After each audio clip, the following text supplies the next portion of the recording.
So that video gave a real quick, brief introduction to relief printmaking, which is a type of printmaking where you're carving the plate, um, kind of like creating a stamp, essentially. And I just want to reiterate the idea that the areas that are carved away on the wood or linoleum, that is not the area that will be inked. That's not the area that will be printed. What's left, the areas that are remaining after the artist has carved up their block, that is what will be inked and printed. And so here is actually one of the linoleum blocks by the artist Pablo Picasso, who's a very famous artist, known especially for his faces or portraits. So I thought it was interesting to be able to see the actual block that he carved, the piece of linoleum, so you could see his carving marks. And then here we have the block next to the piece. Now, I don't totally know that this is the exact same printing plate or printing block used for the piece on the right, but the black inked areas do match up pretty closely. And the piece on the right does have multiple colors, a few different shades of brown as well, which means that this was actually a multi-block or yeah, multi-block linocut. So he carved multiple pieces of linoleum, different blocks that were combined, printed one at a time, but combined into one image. And his style for these lino cuts, um, he carves away large areas, leaving some very thick black graphic lines for the hair, the facial features, the eyebrows. So you have some very graphic, dark black areas left, which is in contrast to this woodcut by the African American artist Elizabeth Catlett. And she has a very different technique, different style to her woodcuts, where you get to see a lot of the little individual brushstroke isn't the right word, but it feels like that. They're just the little individual carving marks. But I love how she uses those carving marks to create um, the sense of light and shadow, and really give depth to the piece. Because if you look, for example, on the right side of the hat, the right side of the image, that area of the hat feels lighter. It feels like light is hitting it because she has a lot more of those areas where she's carved in. Because remember, the areas you're carving in to the plate are what don't get printed. So you can see more of those. They're larger, they're closer together.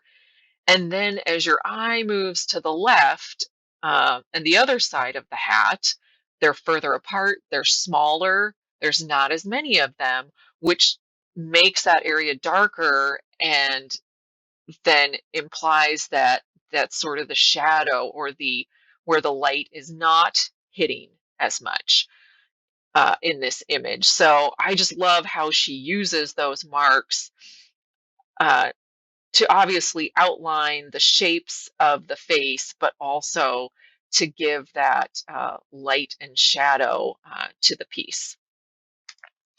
And then here we have these sweet little three young birds by the American artist Elizabeth Olds. And it's another woodcut, and you can even see a lot of what appears to be wood grain in the area below the birds. But I want to draw your attention to this number down in the lower left corner that says 2 of 10, because that's an important thing about prints. Printmaking is an art form where you can have multiple originals because you can ink the block that you've carved as many times as you want and print it, I suppose, as many times as you want. So a lot of times what printmakers would do is they would decide on a number for the edition. Say, I'm going to do 10 or 20 or 50. And then they would just print that amount. And so each print would be marked with a number for the edition. So for this, it tells me that she did 10 prints of the 3 young birds, and that this was the second of those prints that she made. Now here we have these very cool owls, 2 owls that she did. I love the look of these owls, and it is an edition of 20, and this print is number 16. I know that from the numbers she put at the bottom. And this was probably a 2-block print because we have some lighter gray areas in the birds and then the darker black areas as well. So that tells me there were 2 blocks. And they're very realistic looking owls, but I love the way she made marks and interesting patterns and shapes in the owls are going to serve as sort of an inspiration for the project that we're going to begin now. We've talked a little bit about relief printmaking, and you've seen some artists' work. And in the first video, you may have noticed some of the tools that he was using. This is a Linocutter. So this is a version of what he was using. This one comes with many different blade sizes. And this material here is called Speedy Carve. It's kind of like a firmer version of those pink erasers that you have at school. So it's not linoleum and it's not wood. It's like an easier material for carving stamps and blocks. And so I have one here. This is just a stamp I had carved that is basically a bunch of little stones. And so if I use my Linocutter like so, I'm just trying to take away some of the pink block material, and the only area that I wanted to remain were the areas that looked like the stones. And so then this block's already been used. That's what the black, you can see some of the ink stained the block. But when I would be ready to print it, I would use some ink like this on the block and then put my paper down to reveal that image. So I just wanted you to sort of see some of the tools used for this, but the blades on this are quite sharp. And I'm pretty sure the teachers and principals at your school would probably freak out if I started passing out Linocutters. So we're not going to be using that for our prints today. We're going to be doing sort of a faux Linocut woodcut look using these Styrofoam printing plates and a ballpoint pen. And some of you may have done something similar to this before. Now, for our plates, we are going to be focusing on kind of a pattern of lines. So here's a couple of sample ones that I created. Before we dive into the plate itself, let's just take a minute to review some line types that you could use when you're doing the plate. So you obviously could have different types of straight lines, which you could create as one continuous or do different dashes like this, horizontal or vertical. You could have wavy lines. You could have zigzag lines, and you could create kind of a diamond look by doing a zigzag the opposite direction on top. You could have looped lines. You could have what I would call cloud type lines or waves. That's kind of how we tend to draw the edges of clouds. You could do lines that are different shapes, like a bunch of spirals, or circles or dots, like so. You could pick any kinds of shape. You could do X's, triangles. You could rotate the up and down. Remember which is up and which is down. Yeah, so there's lots of options for ways to create patterns and lines. We're just going to go ahead and try and fill our styrofoam plate with a whole bunch of these lines and shapes to create a cool pattern to print. So I'm just going to go ahead and start at the top. And I think I'm going to start with some loops. And the first time I do my line, I'm not going to worry about pressing too hard because I am going to go back over the top. It is very important that your lines in the styrofoam are deep enough so that they are clear when you print it. So the first time I'm just trying to get the shape of my line. Then I'm going to go back over it and I want to make sure that I really press and go over the line really well this time. And if I have to go over it more than one more time, I will. But I just want to make sure that I get a really nice groove in the styrofoam for my line. So you do have to press a little bit firmly. You have to make sure you press firmly to get that nice groove. And if you feel like you got to go one more time, because it's really important, this is essentially the area you're carving. So when we print the plate, the lines that you create, the patterns you create are going to stay white. But that's only going to work if you make sure they're deep enough. And so if I flip it over, I can kind of see the ridges starting to come through. I obviously don't want to poke through the plate, but I can kind of feel that I'm getting them so you can feel them a little bit on the other side. So I know that should be enough. So then I can just keep moving on to my next line. And this time I think I'll do a zigzag shape.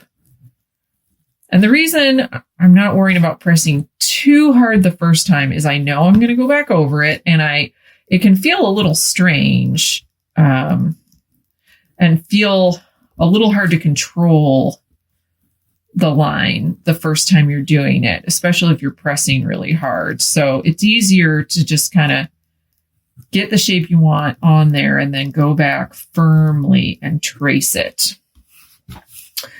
And I'm leaving a little space, but I want to, fill the page with quite a few. So I'm trying to keep them, maybe a finger's width apart. And I think I'm going to do a shape this time. I'm going to do a bunch of spirals. I might have them starting at different points.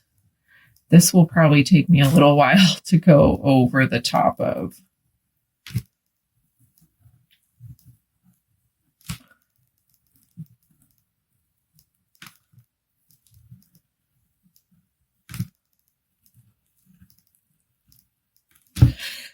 Okay, so I am going to just continue doing my lines and going back over the top.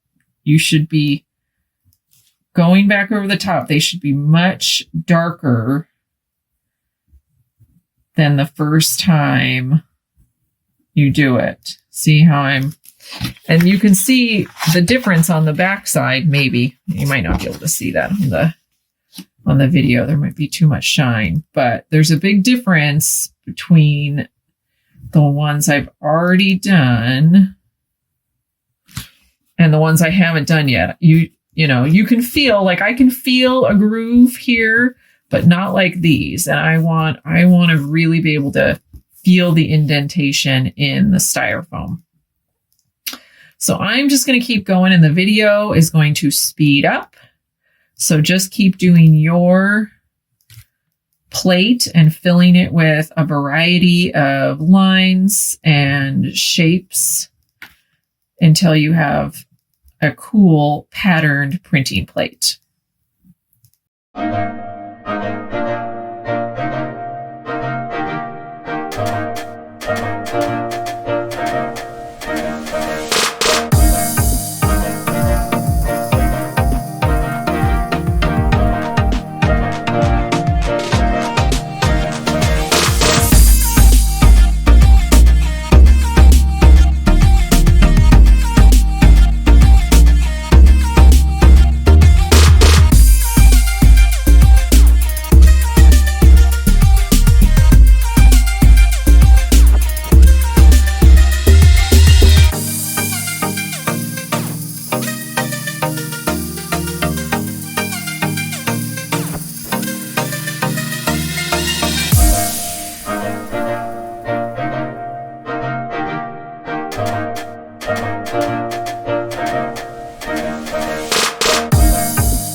Okay, so you may still be working on the lines and shapes on your printing plate. I know to go over them and over them and over them sometimes make your hands a little sore. So feel free to go as slowly as you need. And so while you are finishing that up, I want to talk a little bit about color schemes and the colors that we're going to use when we print our plates.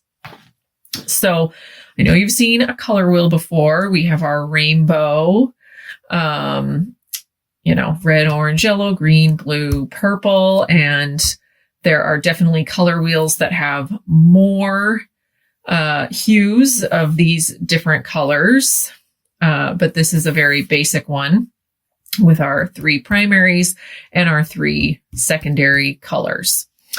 So one thing you may not have heard about before is different types of color schemes that you can use in your artwork. And one of those is called analogous. And all that means is that you're choosing to use colors that are next to each other on the color wheel.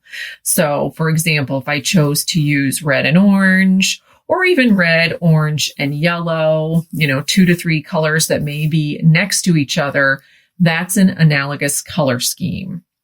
And so we are going to be turning our printing plate and the prints that we create into these owls like this. And so my hope is that you will choose an analogous color scheme. So I have this one where I chose the cool colors, and I have this one where I chose the warm colors. I also have another one where I chose these 3 colors, blue, purple, and red, that are next to each other. But the goal is to pick either 2 or 3 of the colors from the color wheel that are next to each other to create an analogous color scheme for our print and for our final owl that we're going to create with our printed final prints. Okay. Okay, so I think I mentioned, and you may have heard in the first video we watched, normally when you do relief printing, you would use a brayer and you would have ink and you would roll the ink onto the plate like this. We are not doing that today. We are going to use markers for our printing. And the one nice thing about that is it does allow us to use multiple colors on one plate, because normally if you're using ink, you're only able to do one color at a time, but we are going to use 2 or 3 colors depending on how many you're choosing. And if your grooves, if your lines are deep enough, you really don't need to worry about whether or not the marker gets into any of these lines you created. So I'm just going to show you how I'm going to do this. So you just need to take your plate, and I'm going to kind of try and use the side, and I'm just going to go across creating a variety of lines in my 3 different colors that I'm using. So I'm just going to, I think I'm going to go to about there with the purple before I get to my horizontal dashes. And it probably doesn't hurt if you have a piece of newsprint down. And I would start at the top and work your way down, because the ink from these markers takes quite a while to dry on the printing plate. So if you started at the bottom and worked your way up, you'd get a bunch of marker on your hand. And I do also want to mention that, we're just using regular Crayola markers. You just need water-based markers like this to do this kind of printing. You can't use something like a Sharpie marker, a permanent marker. It has to be something like this. And so you can do this at home as well. You will be able to take your printing plate home. And so if you have some markers like this at home, you can choose different color schemes, or you could recreate it for any adults or siblings that you may live with. So again, I'm going to switch to green, and I'm just going over the top, and I'm not, I don't have to worry about those lines that I made because they are deep enough that even if I got some green in it, you won't see it. But I'm just kind of neatly going over the top, and I'm switching colors, but I've selected just these 3 that are next to each other on the color wheel. Of course, you can be using different colors, and you may have more hues of blue. You may have a variety of blues or purples that you could use. I had just the standard Crayola box that had like one hue of each color, 1 green, 1 blue, 1 purple, one of everything. Let's see.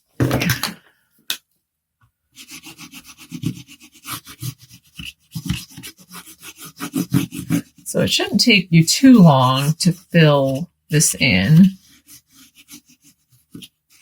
It's okay if you obviously end up mixing some of the color along the line. That's not a huge deal, but try to keep them separated. Try not to blend your lines too much.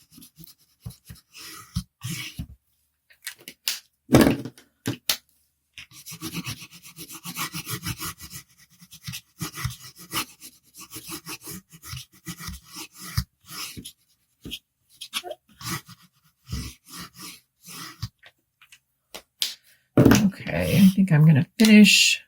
Go back. Oh, I didn't mean to do that. Oh, the good news is if you're like me and you do that and you don't want to, you can wipe it away.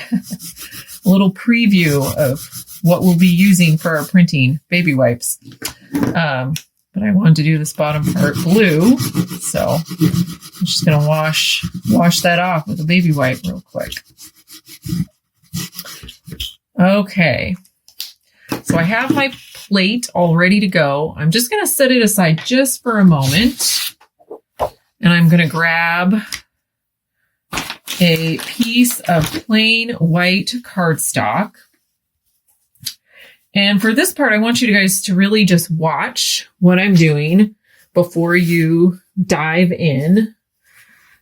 And so you should have a baby wipe and a piece of cardstock. And the baby wipe is going to be what allows us to wet the plate, or I should say wet the paper so that we can print our plate.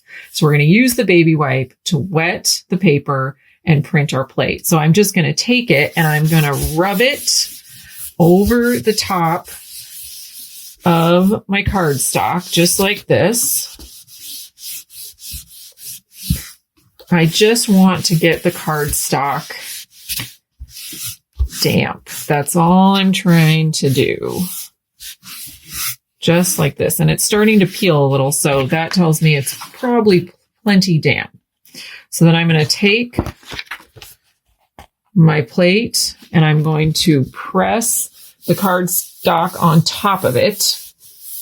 And notice I'm pressing and I'm only moving one hand at a time because I want to make sure that my plate and my paper stay in the same spot once I have pressed them together. So I'm just taking my hand like so, one at a time, and pressing firmly. So now, moment of truth. Ta-da! So you can see the ink from my plate has mostly transferred to my cardstock. There's a tiny bit left on there. I'll talk about that in a minute. So now I have this cool print, and because all my lines were deep enough, they stand out really nicely, just like I was hoping. So you might have a little bit of ink left on your plate like this, a little bit of marker that is, and you can try and create a ghost print, which is basically just repeating what we just did to try to print a second version of this. Now, there's not a ton left on here, and I will say from doing some of the practice prints, using the marker technique, you don't get a very vibrant ghost print. So I'll do one real quick just so you can see.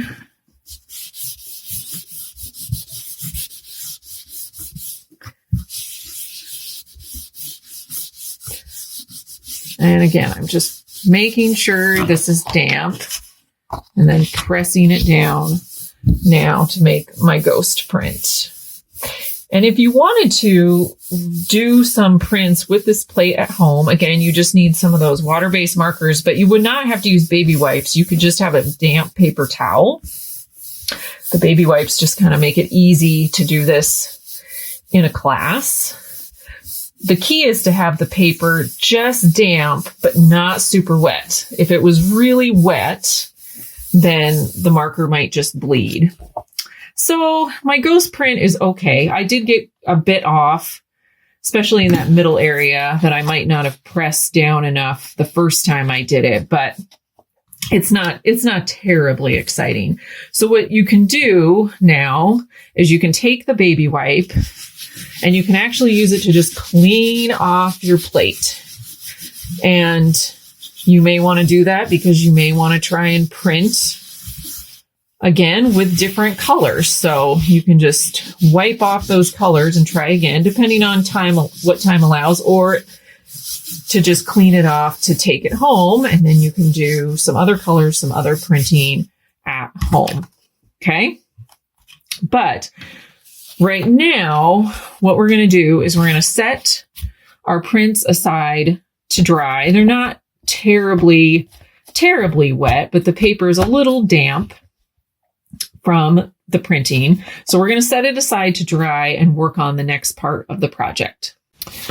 Okay, so there should be a bin with some bits of scrap paper, and you just want to pick a few pieces of scrap paper to cut out wings, eyes, nose, and maybe feet for your owl, because the print that you've made is going to be the body. So we just need some accessory parts. And so I'm just going to go ahead and cut a few pieces out in some coordinating colors. Again, choosing colors that work with the marker colors I used for my print. So I have some blue and some purple, and they're not exactly the same, but they work with that analogous color scheme that I am using for my owl. And so you just need to find a few scraps of paper that are also in a coordinating color that will work for your owl. And you can cut out a few pieces as well.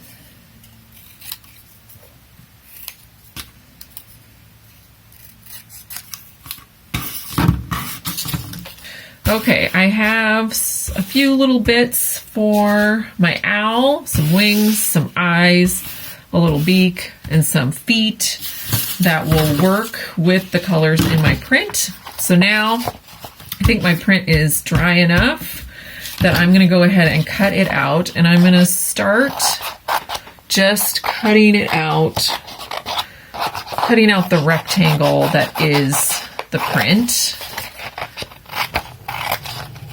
I was a little aggressive with my paper there at the bottom. Hopefully you weren't as aggressive as I was. Some of it got a little scuffed up.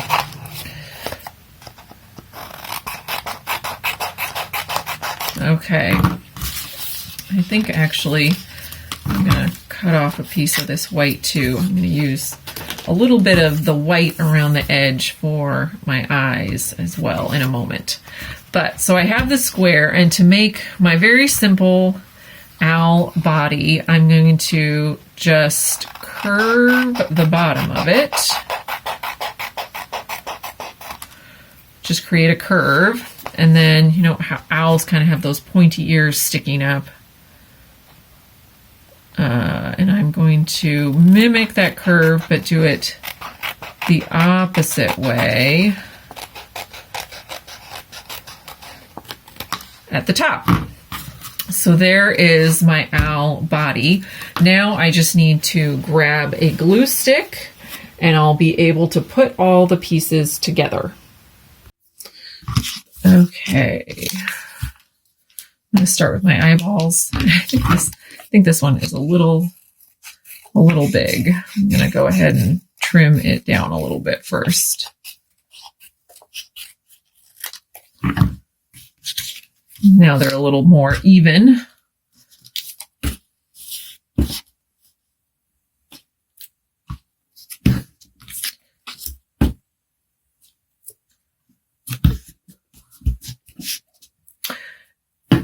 And I should mention too, you can obviously reprint the plate we just made at home, but you know, sometimes we get other items that are either wrapped in styrofoam, packaged somehow with some styrofoam. You know, sometimes you get takeout containers like that. You know, if you clean that up, if you have either a dull pencil or a ballpoint pen at home, you could do this whole thing over again, and you could create any kind of print. This is a easy technique to replicate, and styrofoam just has to go in the trash anyway, so why not do that again? Why not save it and do this printing again? Okay, I am going to cut out a little white and glue that down for the eyeballs.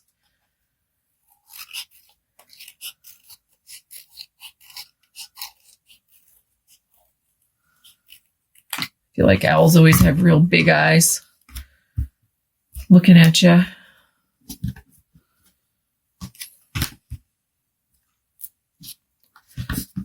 Okay, and I think I'm going to take just one of my markers, a black marker, and I'm going to fill in the eyes, kind of like this.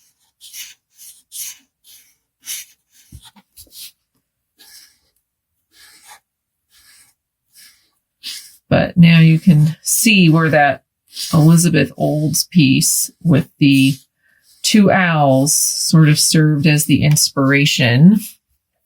And you could add any other little details that you wanted to. If you wanted to try and give the wings a little bit of a feathered look, you could. But I think my owl is pretty much done. So I hope you enjoyed doing both the printing and creating our final owl. Keep trying this printmaking technique on your own. Have fun.